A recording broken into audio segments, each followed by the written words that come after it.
I still remember the exact moment my father's words shattered something deep inside my chest. We were sitting at the old oak dining table, the one that had seen every family celebration and every quiet disappointment. The aroma of my mother's biryani still lingered in the air, but it couldn't mask the heavy silence that fell after he spoke.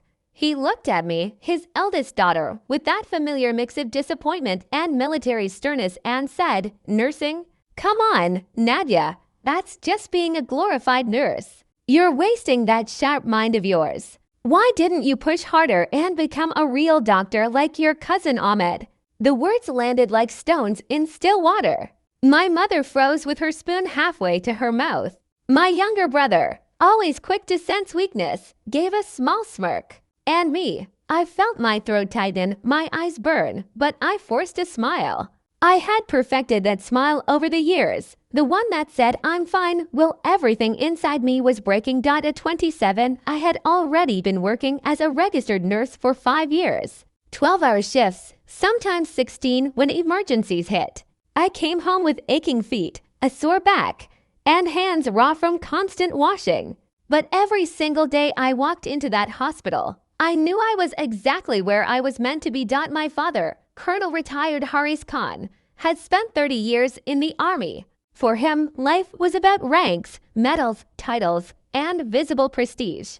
Doctors had status. Engineers had respect. Nurses. In his eyes, we were the support staff. Necessary, perhaps, but never celebrated. Never enough. That night, after everyone had gone to bed, I sat in my car in the driveway for a long time. Tears rolled down my cheeks as I whispered into the darkness, "One day, Dad, one day you will see what I really am." I had no idea how prophetic those words would become. I grew up in a home where excellence was expected but never quite acknowledged unless it came with a fancy title.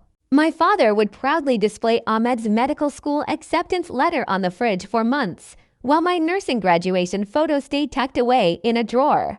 When I told him I wanted to specialize in critical care, he simply shook his head and said, "That's fine for now, but don't get comfortable. You can always go back to school, comfortable." As if pouring my heart into saving lives was some temporary hobby, over the next few years, the subtle digs became a constant rhythm in my life. Family functions turned into quiet battles. Relatives would ask about my job and my father would answer for me, "She's doing nursing." For now, the emphasis on "for now" always stung the most, but I kept going. I studied advanced cardiac life support on my days off. I took extra courses in trauma care. I volunteered for the hardest patients, the ones others avoided, the ones who were scared, angry, or slipping away.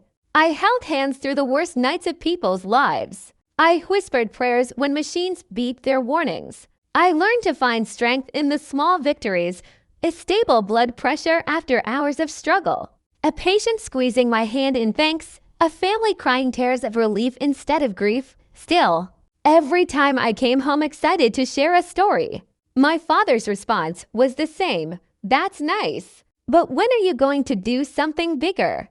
Those words slowly chipped away at my confidence. There were nights I stood in the hospital locker room after a particularly emotional shift, staring at my reflection, wondering if he was right. Maybe I had chosen the easier path. Maybe I wasn't ambitious enough. The doubt he planted grew deep roots, but something inside me, that quiet, stubborn fire, refused to die. I poured my hurt into my work. I became known on my floor as the nurse who never gave up. The one who noticed things others missed. The one who stayed late even when her shift ended.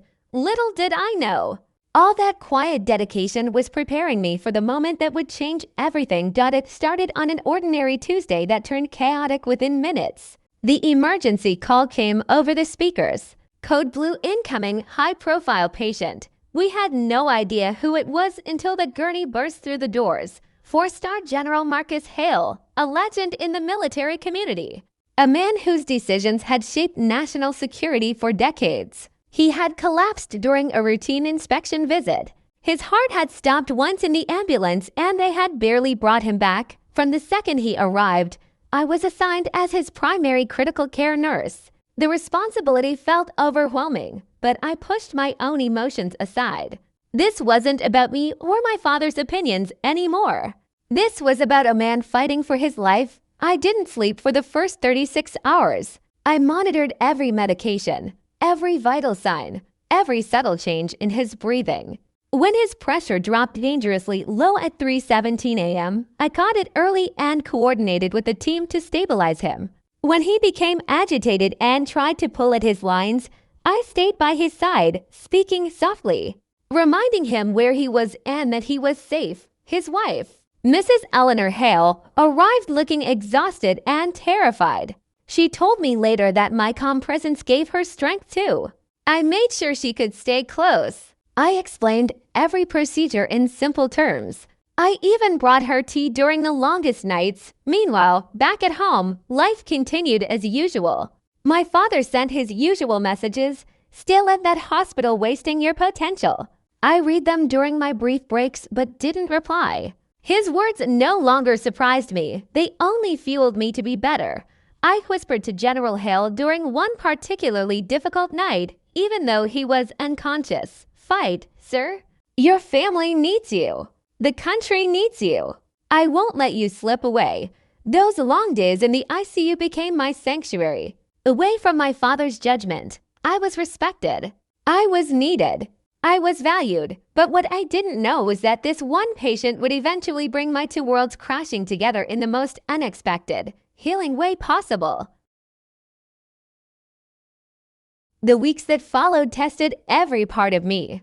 General Hawley's recovery was complicated. Multiple setbacks, moments where we nearly lost him. Each time, I felt the weight of responsibility heavier than ever. My father's comments continued. During a rare family dinner I attended, he casually remarked, "You know, if you had become a doctor, you could be the one making the real decisions instead of just following orders." Those words cut deeper than usual because, in the ICU, I was making critical decisions, advocating for medication changes, noticing early signs of infection, comforting a man who had commanded thousands but now feared he would never hold his grandchildren again. The emotional toll was exhausting. Some nights after work I would sit in my car and cry, not just from tiredness, but from the constant feeling of being unseen by the one person whose approval I had once craved most. Yet something began to shift inside me during those long weeks. The more my father diminished me, the more determined I became to prove, not to him, but to myself, that my role mattered. I studied harder. I asked more questions during rounds. I built stronger relationships with the doctors who respected my observations. General Hale slowly improved. He started recognizing me. He would squeeze my hand when I entered the room. His wife told me stories about their life together, their children, the sacrifices they had made. Hearing them made my own family struggles feel smaller somehow. There were moments of deep doubt. One particularly hard night, after losing another patient on the floor, I questioned if my father was right. Maybe nursing was too limited. But then I remembered the faces of families I had helped, the soldiers I had cared for, and I pushed forward. My mother tried to mediate in her quiet way. "Your father loves you," she would say. "He just doesn't know how to show it." But love that constantly wounds isn't easy to accept. The betrayal I felt wasn't one big dramatic event. It was 1,000 small cuts over years, each one reminding me that in my father's eyes, I would never be enough. Until the day everything changed. The discharge day arrived 3 weeks later.